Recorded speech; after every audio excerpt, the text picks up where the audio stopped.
Hi friends, welcome to Preejasamayal. இன்றைக்கி நம்ம பார்க்க போகிறது அமாவாசை விரத சமையல் சாப்பாடு தான். என்னென்ன பண்ணியிருக்கேன்னு நம்ம இப்போது வீடியோக்குள்ளே போய் பார்க்கலாம். இன்றைக்கி நான் வெங்காயம் பூடு எதுவுமே சேர்க்காம தான் எல்லா சமையலும் பண்ணியிருக்கேன். விரத சமையலுக்கு வெங்காயம் பூடு எதுவும் சேர்க்கக்கூடாதுன்னு சொல்லியிருக்காங்க. அதனால் அது எதுவுமே சேர்க்காமல் நான் இன்றைக்கி ஃபுல்லு டிஷ்ஷுமே பண்ணியிருக்காங்க. வாங்க இப்போ நம்ம வீடியோக்குள்ளே போய் என்னென்ன டிஷ் பண்ணியிருக்கேன்னு பார்க்கலாம்.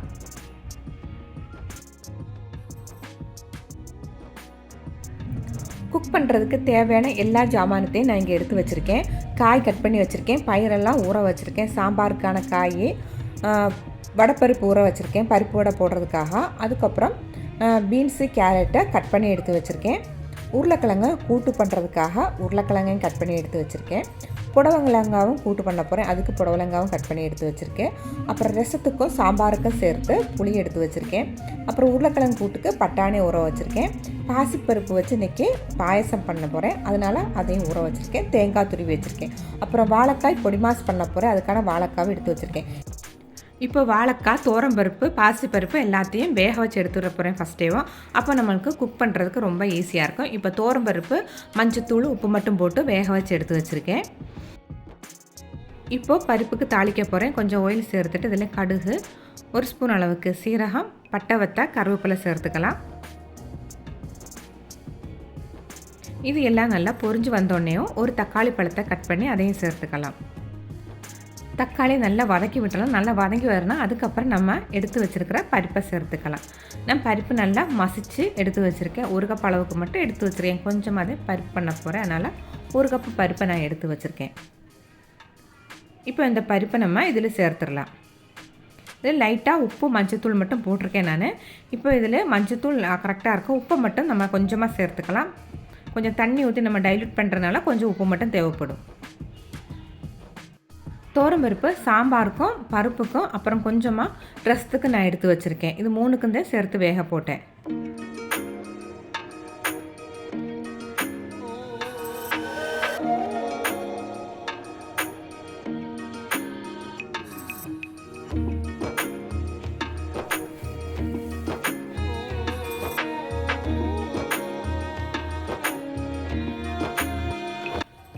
பருப்பு நல்லா கொதிக்க ஆரம்பித்தோடனேயும் இதில் கொஞ்சமாக மல்லி இலையும் கொஞ்சம் பெருங்காயத்தூளும் சேர்த்துக்கலாம். சேர்த்த பிறகு நல்லா மிக்ஸ் பண்ணி விட்டுட்டு நம்ம அடுப்பை ஆஃப் பண்ணிடலாம்.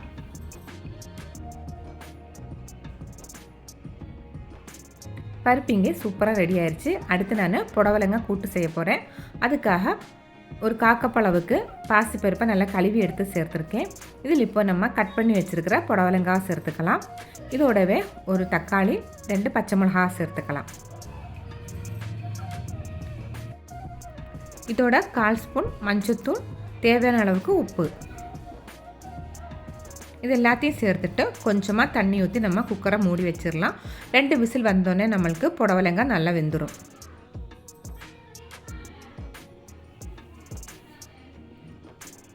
அது வெந்துட்டே இருக்கிறதுக்குள்ளேயும் பொரியலுக்கு நான் தாளிக்க போகிறேன். ஆயில் சேர்த்து அதில் கடுகு சேர்த்துருக்கேன். இதில் இப்போ கொஞ்சமாக பாசிப்பருப்பு சேர்த்துக்கலாம். பட்டை வத்தல், கருவேப்பிலை எல்லாம் சேர்த்து நல்லா பொரிஞ்சு வந்தோடனேயும் நம்ம கட் பண்ணி வச்சுருக்கிற பீன்ஸு கேரட்டை இதோட சேர்த்துடலாம்.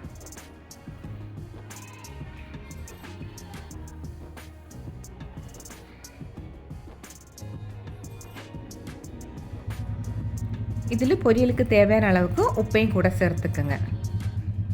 இதில் இப்போ கொஞ்சமாக தண்ணி ஊற்றி மூடி போட்டு நல்லா வேக விட்டுக்கலாம். ரொம்ப ஊற்ற வேண்டாம், கொஞ்சமாக மட்டும் ஊற்றினா போதும். சீக்கிரமே நம்மளுக்கு இந்த காய் வெந்து வந்துடும். இப்போ மூடி வச்சுருங்க. நம்மளுக்கு 10 நிமிஷத்துலேயே காய் நல்லா வெந்து வந்துருச்சு. இதில் இப்போ கொஞ்சமாக தேங்காய் பூ போட்டேன்னா கேரட் பீன்ஸ் பொரியலும் இங்கே ரெடி ஆயிடுச்சு. இந்த மாதிரி நிறைய டிஷ்ஷஸ் பண்ணும்போது ஃபஸ்ட்டு நம்ம என்னென்ன செய்ய போகிறேன்னுள்ளதை ஒரு பிளான் பண்ணிவிட்டு அதுக்கப்புறம் எல்லா காய்கறி எல்லாத்தையும் நம்ம கட் பண்ணி வச்சிட்டிங்கன்னா நம்மளுக்கு ரொம்ப ரொம்ப ஈஸியாக வேலை முடிஞ்சிடும். நான் எல்லாத்தையும் கட் பண்ணி வச்சுட்டு வேலை ஸ்டார்ட் பண்ணாலும் எனக்கு 1 ஹவரில் எல்லா வேலையுமே கம்ப்ளீட்டாக முடிஞ்சுது. அடுத்து ஒரு பாத்திரம் அடுப்பில் வச்சுட்டு அதில் கடுகு, உளுந்து பருப்பு, சீரகம், பட்டை வத்தல், கருவேப்பிலை சேர்த்துருக்கேன். இப்போ நம்ம வேக வச்சுருந்த புடலங்காய் நல்லா வெந்துருச்சு. அதையும் நம்ம இப்போ இதோட சேர்த்துடலாம். இதுக்கு நான் தேங்காய் அரைச்சி எடுத்து வச்சுருக்கேன். வெறும் தேங்காயும் சீரகம் மட்டும் அரைச்சிருக்கேன், வேறு எதுவுமே சேர்க்கலை. தேங்காய் சீரகம் மட்டும் நல்லா அரைச்சி எடுத்து வச்சுருக்கேன். இப்போ அதை இதோட சேர்த்துடலாம். சேர்த்து நல்லா கலந்து விட்டுக்கோங்க. தேங்காயோட பச்சை வாடை போகணும். ஒரு 5 நிமிஷம் நல்லா கொதிக்க விட்டுருங்க.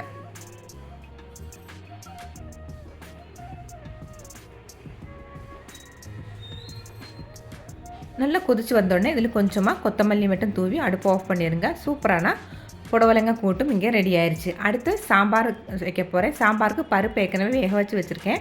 இப்போ ஒரு பாத்திரம் அடுப்பில் வச்சு அதில் சீரகம், கடுகு உளுந்தம் பருப்பு, பட்டை வத்தா, கருவேப்பிலை போட்டுட்டு நம்ம கட் பண்ணி வச்சுருக்கிற சாம்பார் காய் இதோட சேர்த்துடலாம்.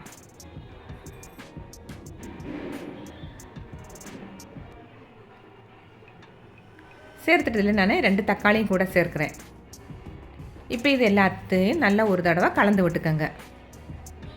அடுத்ததில் சாம்பார் பொடி சேர்த்துக்கலாம். நான் இன்றைக்கி 2 ஸ்பூன் அளவுக்கு சாம்பார் பொடி சேர்த்துருக்கேன்.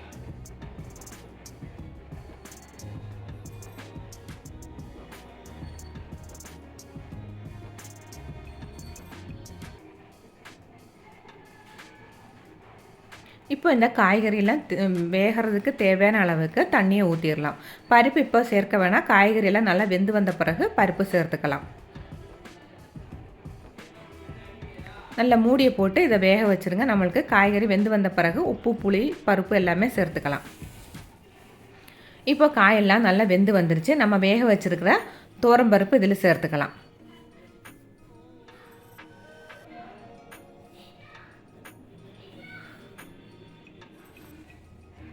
கூடவே சாம்பாருக்கு தேவையான அளவுக்கு புளியையும் உப்பையும் கூட சேர்த்துக்கலாம். இப்போது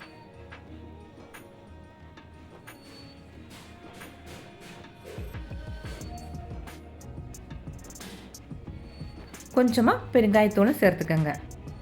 இப்போ நல்லா கொதி வந்துருச்சு. நல்லா கொதித்து அடுப்பு ஆஃப் பண்ண போகும்போது நம்ம கொஞ்சமாக கொத்தமல்லி மட்டும் சேர்த்துட்டிங்கன்னா சூப்பரான சாம்பாரும் இங்கே ரெடி ஆயிடுச்சு. இந்த மாதிரி சாம்பார் செய்யும்போது டேஸ்ட்டு ரொம்ப நல்லாயிருக்கும். டைம் இருக்கும்போது நீங்கள் இந்த மாதிரி காய்கறி பருப்பு தனியாக வச்சு செஞ்சு பாருங்கள், ரொம்ப நல்லாயிருக்கும்.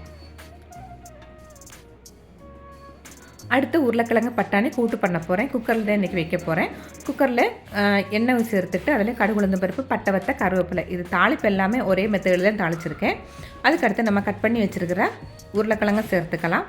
ஒரு தக்காளியை சேர்த்துக்கலாம்.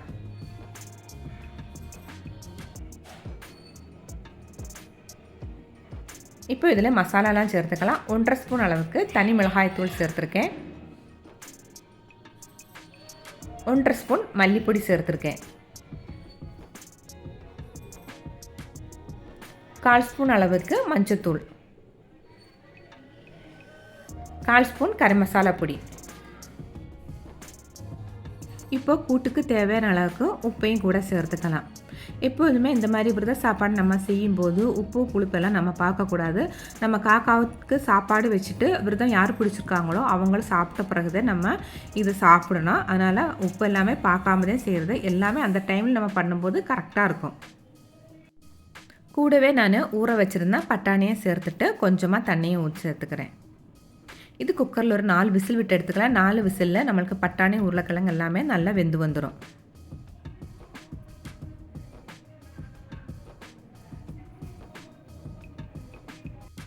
இதை ஒரு தடவை நல்லா கலந்து விட்டுக்கோங்க. கலந்து விட்ட பிறகு இதில் கொஞ்சமாக கொத்தமல்லி மட்டும் தூவிடுச்சுன்னா நம்மளுக்கு உருளைக்கிழங்கு பட்டாணி கூட்டு சூப்பராக ரெடி ஆகிடுச்சு. இது ரொம்ப ரொம்ப டேஸ்டியாக இருக்கும். சாப்பிட்றதுக்கு ரச சாதத்து கூட எல்லாம் வச்சு சாப்பிட்றதுக்கு ரொம்ப நல்லாயிருக்கும் இது. அடுத்து வாழைக்காய் பொடி மாஸ் பண்ண போகிறேன். அதுக்கு ஆயில் சேர்த்துட்டு அதில் கடுகு சேர்த்துருக்கேன். இப்போ இதில் நான் ஒரு 2 ஸ்பூன் அளவுக்கு கடலைப்பருப்பு சேர்த்துருக்கேன். நம்ம வடைக்கெல்லாம் போடுற அந்த கடலைப்பருப்பு, பட்டை வத்தா, கருவேப்பிலை சேர்த்துருக்கேன். வாழைக்காவை நான் நல்லா வேக வச்சு கட் பண்ணி எடுத்து வச்சுருக்கேன். அதை இதோட சேர்க்க போகிறேன். இதோடவே 2 பச்சை மிளகாவையும் கீரை சேர்த்துருக்கேன். இப்போ நம்ம கட் பண்ணி வச்சுருக்கிற வாழைக்காவை இதோட சேர்க்கலாம். நல்லா வேக வச்சு பொடியாக கட் பண்ணி எடுத்து வச்சுருக்கேன். சேர்த்த பிறகு தேவையான அளவுக்கு உப்பையும் கூட சேர்த்துக்கங்க. எல்லாத்தையும் நல்லா ஒரு தடவை கலந்து விட்டுக்கலாம்.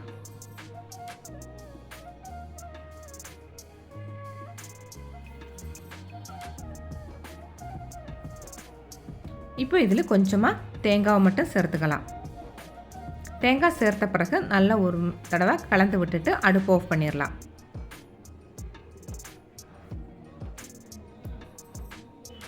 இப்போ இங்கே வாழைக்காய் பொடி மாசும் சூப்பராக ரெடி ஆயிடுச்சு.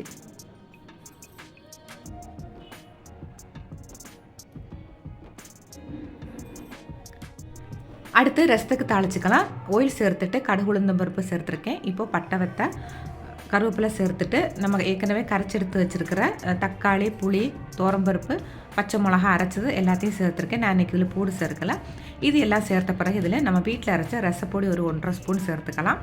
சேர்த்து நல்லா கலந்து விட்டுக்கோங்க. தேவையான அளவுக்கு உப்பு, கொஞ்சமாக மஞ்சத்தூள், கொஞ்சம் பெருங்காயத்தூள் சேர்த்துக்கலாம். சேர்த்த பிறகு லாஸ்ட்டில் கொஞ்சமாக கொத்தமல்லி தூவி வச்சுன்னா சூப்பரான ரசமும் இங்கே ரெடி ஆயிடுச்சு.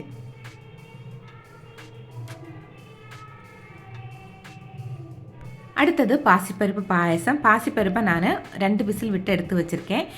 1/4 கிலோ பாசிப்பருப்புக்கு 1/2 கிலோ வெள்ளத்தை நல்லா பாகு காய்ச்சி எடுத்து வச்சுருக்கேன். அதையும் இப்போ இதோட சேர்த்துடலாம். 1/4 கிலோ பாசிப்பருப்பு 1/2 கிலோ வெல்லம் கரெக்டாக இருக்கும். இனிப்பப்போ நல்லா டேஸ்ட்டாக இருக்கும். நல்லா மிக்ஸ் பண்ணி விட்டுட்டு இதில் 1/4 ஸ்பூன் அளவுக்கு ஏலக்காய் பொடியை சேர்த்துக்கலாம்.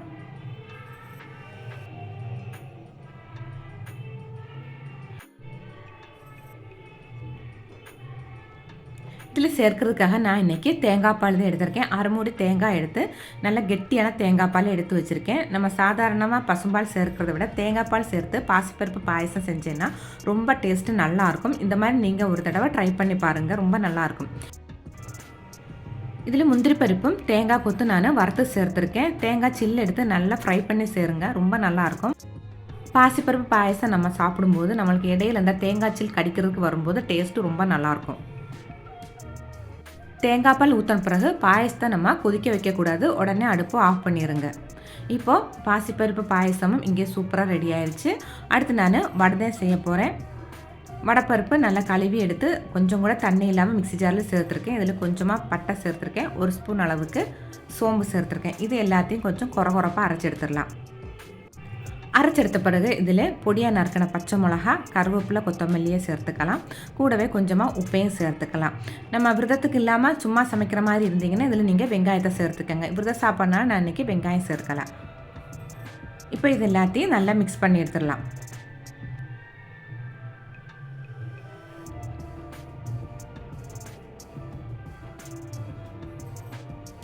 இப்போ எண்ணெய் நல்லா ஹீட் ஆயிடுச்சு. இதில் நான் ஃபஸ்ட்டு அப்பளத்தை போட்டு எடுக்க போகிறேன். அதுக்கப்புறம் இதே எண்ணெயிலே வடையை பொரிக்க போகிறேன்.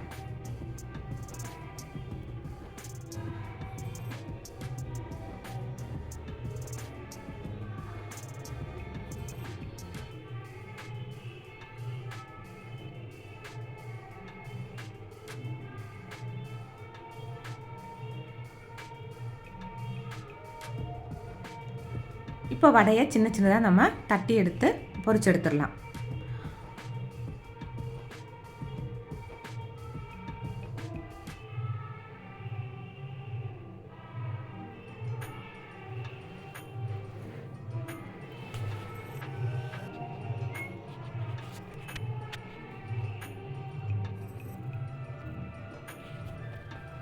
இப்போ விரதத்துக்கான சாப்பாடு எல்லாமே இங்கே ரெடி ஆயிடுச்சு. சாம்பார், உருளைக்கிழங்கு பட்டாணி கூட்டு, கேரட் பீன்ஸ் பொரியல், புடவலங்காய் கூட்டு, பருப்பு ரசம்,